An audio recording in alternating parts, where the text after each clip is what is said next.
Hello, this is Bob again. Hi. I don't know, it's kind of bright out here, but you can see the apples are all gone on the tree. Means it's only one thing, but fall time in Alaska, and the leaves are starting to turn, but that also means it's moose hunting time. So in the shop here, we have the moose hunting vehicle, the moose boat.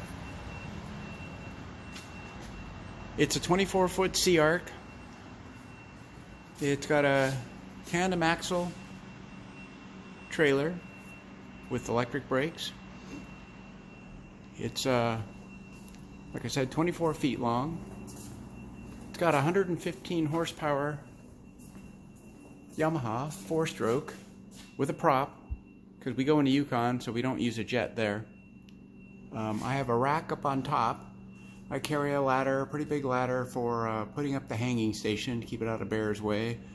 I have a penalty box up there, which is something I'll explain later, but what it does, it enables a shooter to sit up there. That's the bench up there you can see right by the light. And he sits on that, and then there's a console that I'll put together later once we get on the river. And he can sit up there and spot for moose over the river banks and slough banks and stuff like that. There's a ladder that we kind of fabricated and stuck up there, and that's just tied with P-cord, but it works.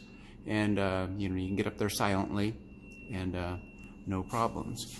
So this boat will sleep 3 rather comfortably. I mean, we're a little tight, but everybody's got their own bunk and nobody's rubbing elbows or anything. It's got 2 inboard tanks right there. They're each 50 gallons each. And then we'll carry 2 55-gallon drums and 8 15-gallon drums. When that's like, I think that comes out to about 330, something like that. And then we'll pick up, once we've burned 50 or so, we'll pick up another 50 at a lodge pretty close to Ruby, Alaska. But because of the pandemic, most of our gas stations along the river have been not receptive to letting outsiders come in. So we have found one place, and it's the the Yukon River Lodge that's going to sell us stuff, and all precautions will be taken when we go in there. Anyway, these right here, these are the blast shields, I call them, and it's for chips on the haul road because it's pretty rocky and gravelly. It's the haul road is the road that goes up to the North Slope, and that's what they use to build the service road that they use to build the pipeline during the day. So inside the boat, you got to watch your head coming in there.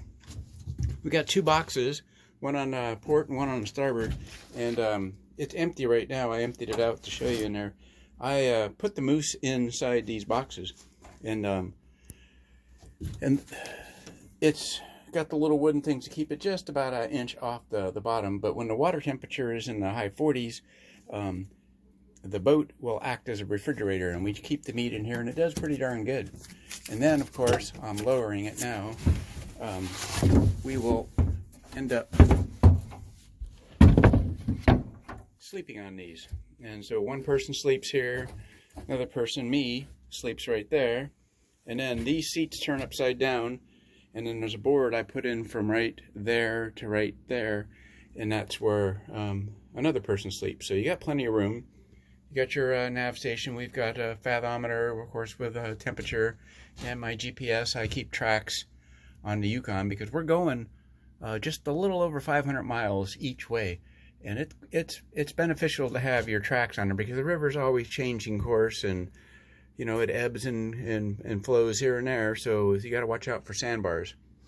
So, like I said, we carry about 330 gallons of gas, and we use that up quite rapidly. We burn 9 gallons an hour, and you say there's the jet sled up there, and that's used for dragging the moose quarters out. The older I get, the more I drag instead of carry. It's just much easier that way. And we'll show you more after we get going. We're leaving a week from yesterday, so we're leaving on the 15th of September. It takes us about 3 days to get there. And there's a canoe I made last year. I don't know if you guys probably remember this from some of the other videos, like on the canoe stuff. This is the shop that I build stuff in. Anyway, we'll cut back to you on the next one. Alright, hey, here we are. Today is the September 15th, and we are on the road. We've been on the road since about 4 o'clock is when we left, and you can see from right here it's about 10, so we've been on the road for 6 hours, 6.5 hours. We just passed Tanana, or excuse me, Nenana. Tanana is going to be on the Yukon, and you see we're up north quite a bit. We're still about an hour or so away from Fairbanks, and the leaves have dramatically changed. We're into full fall mode up here. Anyway, it's beautiful. There's the Yukon River, you can see. Is that the Nenana or the Tanana there? It's one of the two. And we're coming up to a landmark that is a burger fan landmark all over the country, and it is the Ponderosa, and it's got the best burgers. I mean, people come from hundreds of miles around to eat these burgers here. It's just incredible. But maybe not hundreds of miles, but it's quite a bit. Anyway, I'm gonna stop here and we will pick you up in Fairbanks. Hey, we're here. We made it to Fairbanks. That's our truck. And then here's the moose boats all piled up, ready to go. It's looking good. I did a tour of it, and no problems whatsoever. Everything's looking good. We're still all tied down. Everything's good. And we went to the furthest north Fred Meyer in the country. And it's one of the busiest ones. It's an off day today, it seems like, but this place gets really packed. Anyway, we're gonna head up the highway, and it'll be probably a couple hours before we get to the actual bona fide haul road. But when we get there, I'll start filming again and show you the dirt road there, and the scenery there is well, I'll let you make your own decision on it. I think it's pretty breathtaking. Okay, here we are. This is the start of the haul road, and it's called the Dalton Highway. You can see that on the sign there. So this sign, Yukon River that way, Fairbanks this way. We're about 4 hours since we were in Fairbanks. There across the street, let's see if I can zoom in there. Manly Hot Springs, you might have heard about that. I don't know, maybe, maybe not. But shortly we're gonna run, and there's a ton of mosquitoes out here right now. I'm being attacked rather, well, it's about 50 degrees. But anyway, we get up on top of this hill and I'll film some of it. It's gonna turn into gravel, and it'll give a milepost and all that, and I'll tell you how far it is to the Prudhoe Bay. Alright, here we are, pavement ends, and this is the famous, I guess made famous by the ice road truckers that you guys are watching on Lower 48 TV.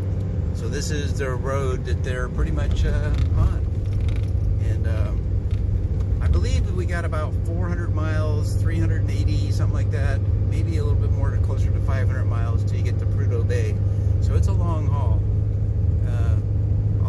I think there's a sign that comes up and tells you how far it is. We just passed it, 416. It's 416 miles from here up to Prudhoe Bay. So probably a good day's drive. And we've been driving since 4 o'clock now, and it is 2 o'clock. So this is a pretty darn big state to try to traverse all in one day. It's I don't think it's actually possible, but we'll film some more of it when it gets more scenic. Here and off in the distance there, that's the pipeline. And this road, by the way, was the entire reason for it being here was this was a service road during construction of the pipeline, and that was in the well, it came online in the early 80s, but I think it was, I don't know when they started construction of the pipeline, but I believe it was in the late 60s and 70s is when they started construction. So there'll be patches on this road of pavement, and it's kind of weird. I don't know why. You'll drive for 20-30 miles on road and gravel road, and all of a sudden you'll have 10 miles of pavement, and then at it ends you got 20 or 30 miles of dirt. I have no idea why that is. Bam. Right, there's our first shot of the Yukon, and if you look at our clock right here, it's 3:22 in the afternoon. We've been on the road 11 and a half hours, and we haven't even come halfway across the state. But anyway, there it is, mighty Yukon.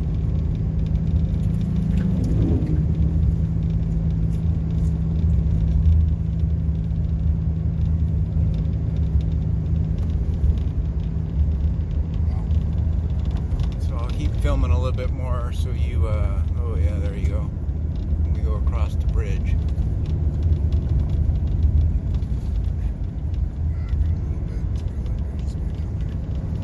Pipeline right there, and it goes up. This is how the pipeline crosses the Yukon. It goes underneath the bridge.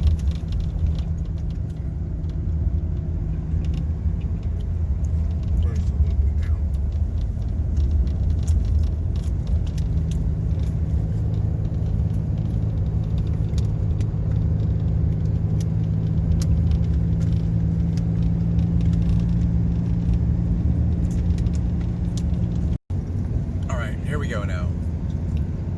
Here is the Yukon River Bridge. There's a pipeline coming in. It goes up underneath it. Ooh, that water is way the heck up this year. Look at that. That's good. Yeah. Up this way is the first village upstream would be Stevens, and then quite a ways up be the Canadian border. I've never been upstream this bridge. And then downstream going that way is, of course, the first village we'll come to is Rampart. I've never pulled in there either.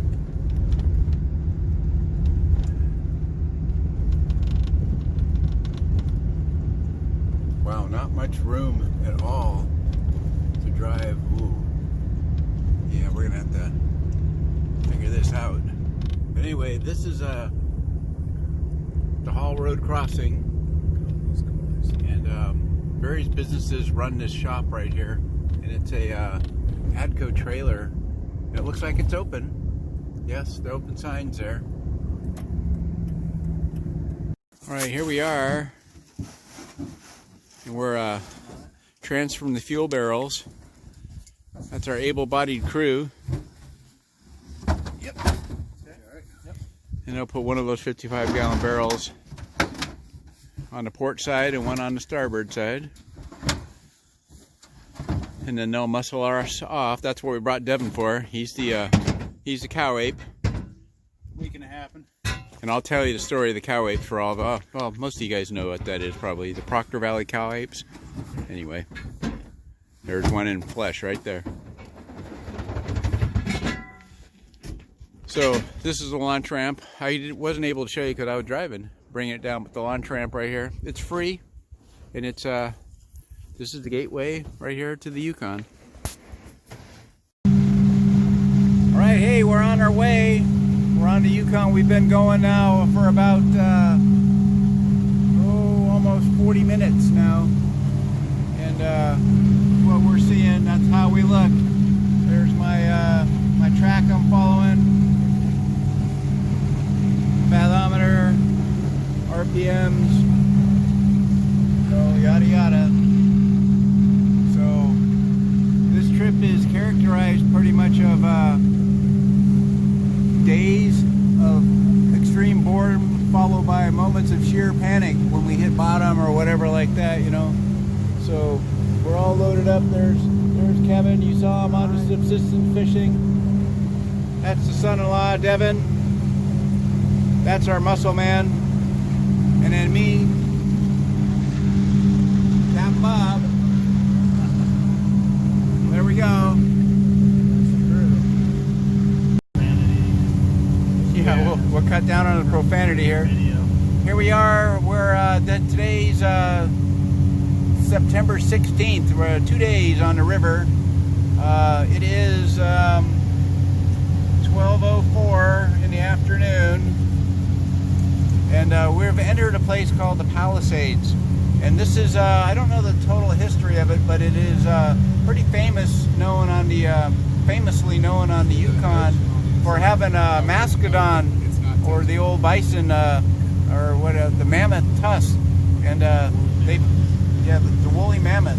They have found those tusks sticking out of this stuff because these Palisades are all made of sand, and they slough off into the river pretty frequently.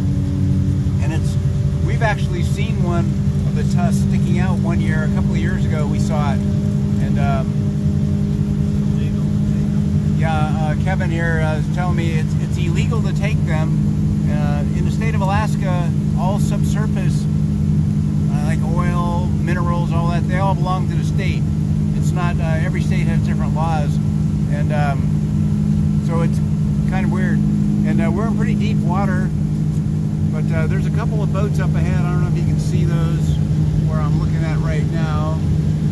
And we're kind of wondering what they're doing too. They're really close to the shore, which is, in my opinion, kind of dangerous because, like I said, this stuff sloughs off constantly.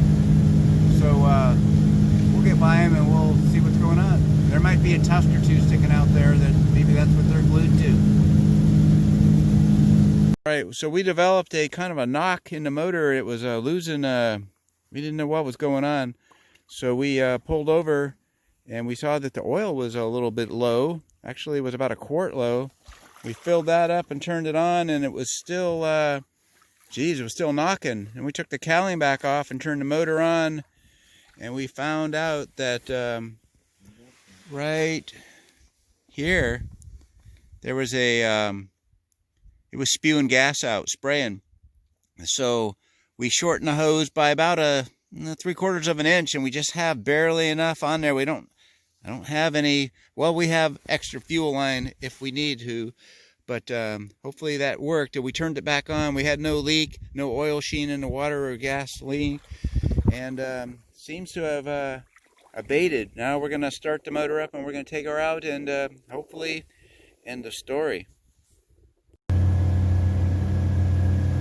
All right, here we are on day 3. We had to turn around and limp back, and we're limping at still a continuously slow speed. It seems like we've isolated our problem, we're pretty sure, to the fuel injectors. We're pretty sure about that, almost 99%, just by process of elimination. We're figuring if it was a fuel pump, it would have given up the ghost by now. But what we're doing is we're making 3,800 revolutions, and that seems to be what we're calling the sweet spot.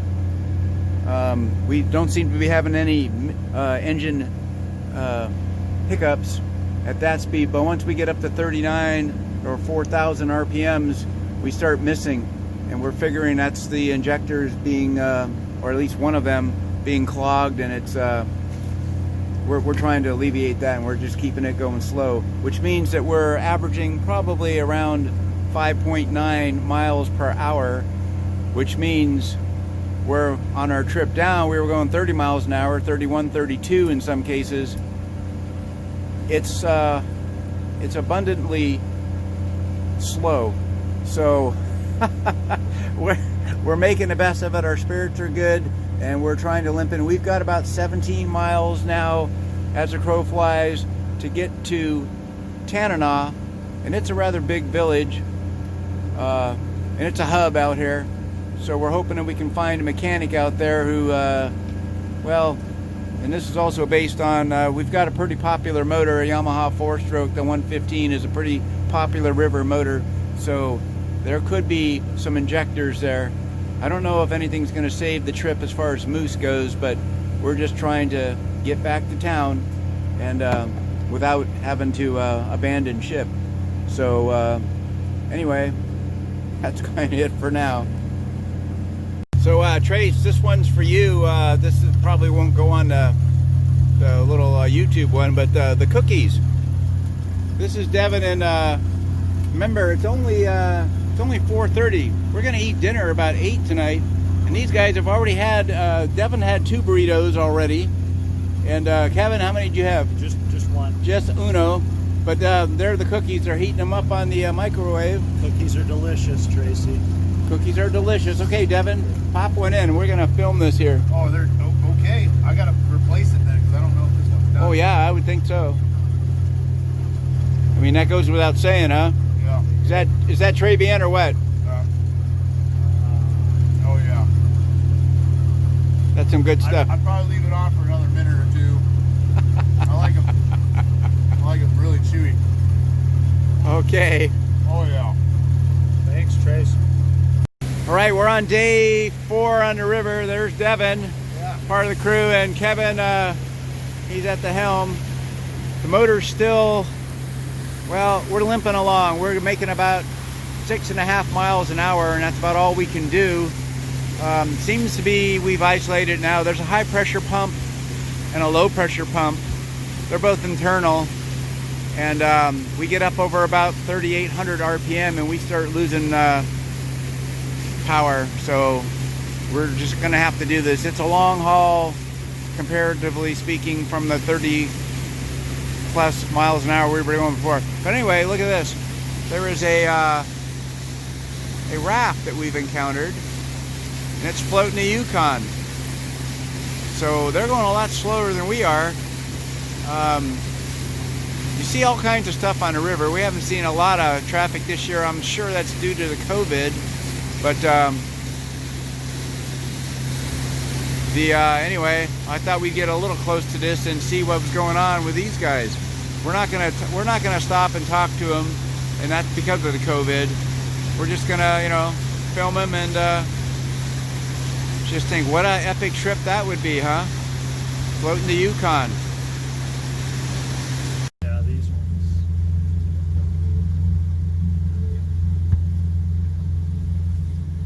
That's pretty. There's a pretty good rainbow right there. We are, looks like we're 24 miles from the Hall Road crossing. And it's taken us, how long has it taken us, Kevin? 35 hours. 35 hours, which only took us about 6 hours when we were running 30 miles plus an hour to get down there. So this has been a time to reflect on maintenance issues that maybe I should have reflected on sooner than this.